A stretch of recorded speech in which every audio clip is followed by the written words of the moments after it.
You'd think golf makes bans to keep the game fair, right? I mean, it's a professional sport, centuries of tradition, strict fairness. Well, you're about to be mind blown, because they also made bans because someone's feelings got hurt, because something looked weird, and because of pure spite that lasted 20 years. Like that time, the USGA completely humiliated a Hall of Fame legend. They watched him struggle with a career-ending condition, watched him finally find a solution, then said, yeah, but you look stupid doing it. Banned. Let's get into it. Banned because it looks silly. So it's 1968. Sam Snead is 56 years old. He's won 82 PGA Tour events, 7 major championships. He's a living legend, and he can't make a 3-foot putt. Not because he doesn't know how, but because of something called the yips, where your hands shake, your muscles freeze up, and a simple putt turns into a full-blown existential crisis. Fun stuff, right? The yips ended careers. Guys who could absolutely crush a 300-yard drive would stand over a 2-footer and completely fall apart. Their brains would go, hey, what if you miss this in front of everyone and ruin your entire legacy?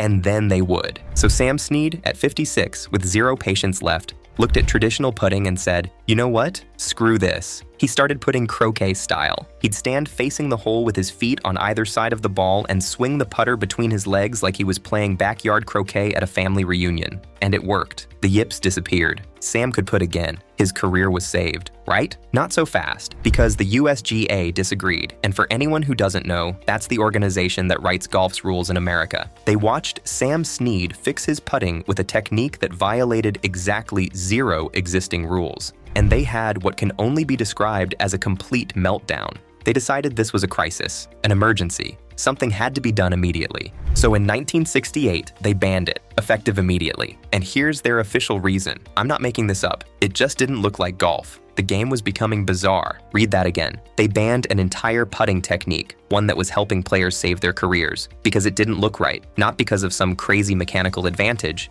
but because someone at the USGA watched Sam Snead putting between his legs and went, ew, weird, make it stop. The reaction from other players was immediate and absolutely savage. Jack Nicklaus, who didn't even put this way, publicly roasted them. He said, this is ridiculous. Why don't they just let us tee up the ball and play it? Gary Player straight up asked why they were telling golfers how to hit the ball. Like, isn't the entire point of golf to figure out how to get the ball in the hole? If someone finds a way to do that within the existing rules, maybe. Don't ban it. The best part is, croquet putting wasn't even taking over the sport. It's not like everyone switched to it and suddenly golf was broken. It was mostly older players who were desperate to save their careers from the yips. But golf's rulebook decided, nah, we'd rather you suffer and retire early than look silly on TV. The ban is still in effect today, by the way. You can put however you want. Claw grip, left hand low, with your eyes closed while humming the national anthem, as long as the ball doesn't go between your legs. Beat. So congratulations, golf. You looked at a solution to one of the sport's cruelest problems and said, nope. And if you think that's the dumbest reason to ban something, oh buddy, we're just getting started. Because next, we need to go back to 1904, when the British banned a putter for 20 years because an American won with it. And yes, it's exactly as petty as it sounds. Banned because an American won. So it's 1904, the British Amateur Golf Championship. An American named Walter Travis steps up with a putter that looks wrong. The shaft doesn't connect at the heel like a normal putter. It goes straight down the center of the club head. It's called the Schenectady putter, and British golfers stare at it like he just brought a spatula to a sword fight. Travis proceeds to destroy every British golfer in his path. He becomes the first American to ever win the British Amateur. The crowd is silent. The Brits are furious. Now, if you're thinking, okay, they probably then studied the putter and found some actual rule violation, congratulations, you have more faith in humanity than the situation deserves. Because the R&A, that's the people who write golf's rules in Britain, just looked at it and thought, the problem here is clearly the putter. Not that we lost, the putter. The entire category of center-shafted putters, illegal in Britain for almost 20 years. Not because it violated an existing rule. Center-shafted putters weren't mentioned in the rulebook at all. Not because it gave some mechanical advantage they could actually explain, but because, and I'm paraphrasing here, an American won with it and we simply cannot allow this. Meanwhile, back in America, the USGA looked at the same Schenectady putter and said, yeah, this is fine. It's literally just a putter with the shaft in a different spot. So now you had the same piece of equipment that was completely legal in America and completely illegal in Britain. The R&A stuck with this ban for nearly 2 decades before they quietly lifted the ban and pretended the whole thing never happened. This was the first time in golf history that the American and British governing bodies, USGA and the R&A, completely split on an equipment rule. But don't worry, it wasn't the last. It set the tone for the next century of golf equipment drama, which can basically be summed up as, we don't like it, so it's banned. We'll figure out why later. Ready for more stupid bans? Next, we need to talk about the time golf's governing bodies looked at the future of golf club technology and said, no thanks, we prefer sticks. If you are loving this video, please click the hype button on your mobile screen and help us to reach out to more golf fans. Done? Let's continue. Banned because progress is scary. Alright, imagine you're living in 1914. Someone invents a revolutionary new material for golf club shafts. Instead of using hickory wood, which breaks constantly, warps in humidity, and plays differently depending on which tree it came from, you could use steel. Consistent, durable, actually engineered. The USGA and the R&A both looked at this innovation and said, absolutely not. They banned steel shafts. Completely. In 1914, both governing bodies made it illegal to use steel in your golf clubs. Their reasoning? The technology wasn't good enough yet to challenge the quality of hickory. Translation: we like wood. Wood is traditional. Steel is scary and new. So for the next decade and a half, golfers were stuck using shafts made from trees, while perfectly good steel shafts existed, and were just sitting there, banned, because tradition. Now here's where it really gets interesting. In 1922, an American company called Bristol Steel figured out how to make a seamless steel shaft. Instead of welding flat steel into a tube, they drew it from a single piece with no weak seam, way stronger, way more consistent. The USGA said, okay, fine, steel shafts are legal, effective 1924, and the R&A in Britain? Nope. They doubled down. They literally said they were repelling novelties that seek to cross the Atlantic. And this time, I'm not paraphrasing. That's an actual quote. They were so committed to keeping steel shafts banned that they framed it as defending Britain from American innovations. This went on for 5 more years. American golfers could use steel. British golfers could not. Same sport, different continents, different centuries, apparently. So what finally changed the R&A's mind? Was it overwhelming evidence that steel was better? Scientific studies? Player safety concerns? Nope. The Prince of Wales showed up to St. Andrews in 1929 with a set of steel-shafted clubs and played around. That's it. A royal used them in public, and suddenly, the ban became unbearable for the R&A. They caved immediately and legalized steel shafts in 1929. So to recap, steel shafts were banned for 15 years, not because they were unfair or dangerous, but because golf's governing bodies preferred sticks from trees. The USGA eventually admitted steel was fine. The R&A held out until literal royalty embarrassed them into changing the rule. And honestly, banning the future because you like the past is a theme we're going to see again. But first, let's talk about the time 2 governing bodies spent 81 years arguing about how big a golf ball should be. Banned because we can't agree on basic math. Pop quiz. How big should a golf ball be? If you answered, I don't know, but maybe they should all be the same size. Congratulations. You have more common sense than golf's governing bodies had for most of the 20th century. Because in 1909, the R&A in Britain decided that golf balls must have a minimum diameter of 1.62 inches. Then, 20 years later, in 1929, the USGA mandated that golf balls in America must have a minimum diameter of 1.68 inches. So now you have 2 different golf balls, the British ball at 1.62 inches, the American ball at 1.68 inches. And here's where it gets absolutely ridiculous. The smaller British ball flew about 20 yards farther than the American ball. So British golfers had a legitimate distance advantage if they played with their smaller ball. American golfers were hitting a larger, heavier ball that didn't fly as far. And both governing bodies just kept this going for decades. The USGA's reasoning was that the bigger ball was fair to the average golfer and a little more exacting for the expert. The R&A's reasoning was basically, we already said 1.62 inches and we're not changing our minds. And here's the absolute chaos this created. Golfers would actually swap between ball sizes depending on conditions. Playing into the wind, use the smaller British ball. Wind at your back, grab the bigger American ball. This went on for 45 years before anyone even tried to fix it. In 1974, the R&A finally said, okay, you can't use the small ball at the British Open anymore. Progress only took 65 years, but everywhere else, still 2 different balls. It wasn't until 1990, 81 years after the original rule, that the R&A finally banned the small ball completely and adopted the American standard, 81 years. to agree on the size of a ball. And if you're thinking, surely they learned their lesson about making arbitrary rules and sticking to them out of pure stubbornness. Oh, you sweet, innocent person. Because next, we need to talk about the correct number of golf clubs you should be allowed to carry. Banned because, wait, you brought how many clubs? So picture this. You're at a golf tournament in the 1930s.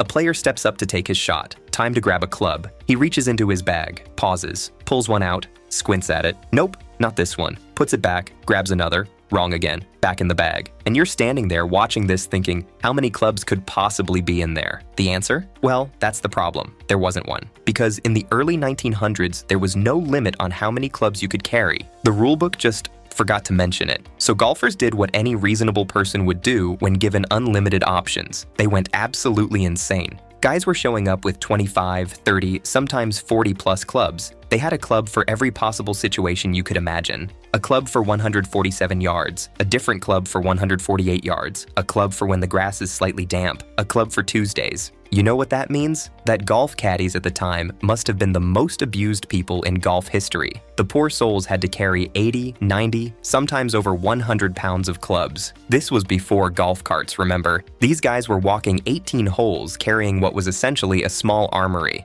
It wasn't until 1938, after years of this madness, that the USGA finally said, okay, we need to pump the brakes here. 14 clubs, that's the limit. 14. Why 14? Great question. Nobody knows. Someone at the USGA probably just went, how about 14? And everyone else went, sure, why not? And for once in their lives, the R&A actually immediately agreed with the USGA. They adopted it 1 year later in 1939. And honestly, this might be the only ban on this entire list that actually makes sense. Because watching a professional golfer dig through 40 clubs like they're searching for a specific Tupperware lid sounds like a special kind of torture. But don't worry, we're about to get way stupider again. Because next, we've got a ban that's been in effect since 1931, and to this day, nobody can remember why it exists.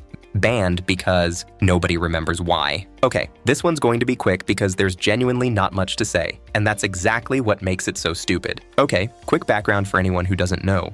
The club face, the part that actually hits the ball, can be designed in different ways. It can be flat, it can have a slight outward bulge, or it can be concave, meaning it curves inward like a shallow spoon. And all three of these designs existed peacefully in golf bags across the world until 1931, when the USGA looked at concave club faces and said, nope, banned. And that's it. That's the whole story. The official rule says, club faces shall not embody any degree of concavity, which is very official sounding for, your club face can't curve inward. But here's the thing, nobody knows why this rule exists. Seriously, ask any golf historian, any rules official, anyone who's been around the sport for decades, and they'll give you the same answer. I don't know. It's just always been banned. There's no record of concave club faces giving anyone an unfair advantage. No complaints from players. They just banned it in 1931 and never looked back. The rule is still in effect today, by the way, 94 years later, still banned. Still nobody knows why. It's the golf equivalent of a law that says, no purple hats on Tuesdays, that's been on the books for a century, and everyone just keeps enforcing it because,